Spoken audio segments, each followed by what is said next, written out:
ಜಿಲ್ಲೆ ತರೀಕೆರೆ ಪಟ್ಟಣದ ಪುರಸಭೆ ಸಭಾಂಗಣದಲ್ಲಿ ಸೋಮವಾರ ವಸಂತಕುಮಾರ್ ಅಧ್ಯಕ್ಷತೆಯಲ್ಲಿ ವಿಶೇಷ ಸಭೆ ನಡೆಯಿತು. ವಿಶೇಷ ಸಭೆಯಲ್ಲಿ ಸದಸ್ಯೆ ಆಶಾ ವಿಷಯ ಪ್ರಸ್ತಾಪಿಸಿ, ಪಟ್ಟಣದಲ್ಲಿ ಬೀದಿ ನಾಯಿಗಳ ಹಾವಳಿ ಮಿತಿಮೀರಿದೆಯಾದರೂ ಅವುಗಳ ನಿಯಂತ್ರಣಕ್ಕೆ ಪುರಸಭೆ ಯಾವುದೇ ಕ್ರಮ ಕೈಗೊಳ್ಳುತ್ತಿಲ್ಲ ಎಂದು ಆಪಾದಿಸಿದರು.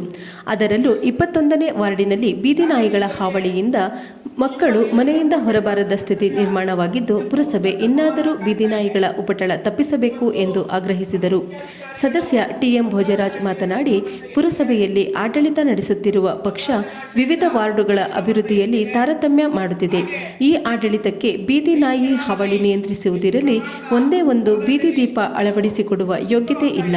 ಪಟ್ಟಣದ ಜನತೆಗೆ ಸ್ಪಷ್ಟತೆ ತಿಳಿಸುವ ಇಚ್ಛೆ ಇದ್ದಿದ್ದೇ ಆದರೆ ಪುರಸಭೆ 23 ವಾರ್ಡುಗಳ ಅಭಿವೃದ್ಧಿಗೆ ಸರ್ಕಾರದಿಂದ ಎಷ್ಟೆಷ್ಟು ಅನುದಾನ ಬಂದಿದೆ ಎಂಬುದರ ಶ್ವೇತಪತ್ರ ಹೊರಡಿಸಲಿ ಎಂದು ಸವಾಲು ಹಾಕಿದರು.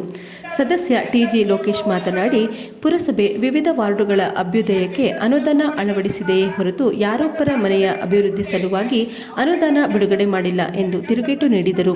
ಸದಸ್ಯ ಟಿ ದಾದಾಪೀರ್ ಮಾತನಾಡಿ, ಪುರಸಭೆಯಲ್ಲಿ ಅಧಿಕಾರಿ ಸಿಬ್ಬಂದಿಗಳು ದಯಾ ದಾಕ್ಷಿಣ್ಯಕ್ಕೆ ಕರ್ತವ್ಯ ನಿರ್ವಹಿಸುತ್ತಿರುವಂತಿದೆ.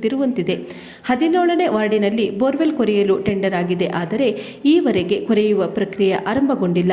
ಟೆಂಡರ್ ಹಾಕಿರುವ ಗುತ್ತಿಗೆದಾರನಿಗೆ ಬೋರ್ವೆಲ್ ಕೊರೆಯುವ ಕುರಿತು ಪ್ರಶ್ನಿಸಿದರೆ ವಾಸ್ತವಕ್ಕೆ ಆತನ ಹೆಸರಿನಲ್ಲಿ ಟೆಂಡರೇ ಆಗಿಲ್ಲವೆಂಬ ಮಾಹಿತಿ ಬಹಿರಂಗಗೊಂಡಿದೆ. ಆತನ ಹೆಸರಿನಲ್ಲಿ ಇನ್ಯಾರೋ ವ್ಯಕ್ತಿ ಟೆಂಡರ್ ಹಾಕಿದ್ದಾನೆಂದು ಹೇಳಲಾಗುತ್ತಿದ್ದು, ಈ ಗೋಲ್ಮಾಲ್ ಹಿಂದಿನ ರಹಸ್ಯ ಸಭೆಗೆ ಗೊತ್ತಾಗಬೇಕಿದೆ ಎಂದು ಪಟ್ಟು ಹಿಡಿದು ಸೂಕ್ತ ತನಿಖೆಗೆ ಒತ್ತಾಯಿಸಿದರು.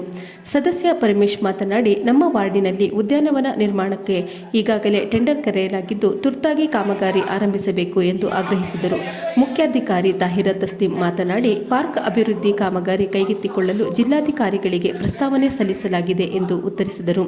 ವಿವಿಧ ವಿಷಯಗಳ ಮೇಲಿನ ಚರ್ಚೆ ವೇಳೆ ಸದಸ್ಯರಾದ ಟಿಎಂ ಭೋಜರಾಜ್, ಟಿಜಿ ಲೋಕೇಶ್ ಇನ್ನಿತರ ಸದಸ್ಯರ ನಡುವೆ ತೀವ್ರ ವಾಗ್ವಾದ, ಅಸಮಾಧಾನ, ಆಕ್ರೋಶಗೊಳ್ಳುವಂತಹ ಪ್ರಸಂಗ ನಡೆದದ್ದು ಮಾತ್ರವಲ್ಲ, ಒಂದು ಹಂತದಲ್ಲಿ ಸದಸ್ಯ ಟಿಎಂ ಭೋಜರಾಜ್ ತಮ್ಮ ಕೈಯಲ್ಲಿದ್ದ ಸಭಾ ಸೂಚನಾ ಪತ್ರವನ್ನೇ ಹರಿದು ಹಾಕಿ ಪುರಸಭೆ ವಿರುದ್ಧ ಧಿಕ್ಕಾರ ಕೂಗಿದ ಘಟನೆ ಸಹ ನಡೆಯಿತು. ಸಭೆಯಲ್ಲಿ ಉಪಾಧ್ಯಕ್ಷೆ ಶಮೀಂ ಬಾನು, ಸದಸ್ಯರಾದ M Girija, Vasanth, Rihana Parveen, TM Ranganath, Chandrashekar, R Kumarappa, Anil ಇತರರಿದ್ದರು.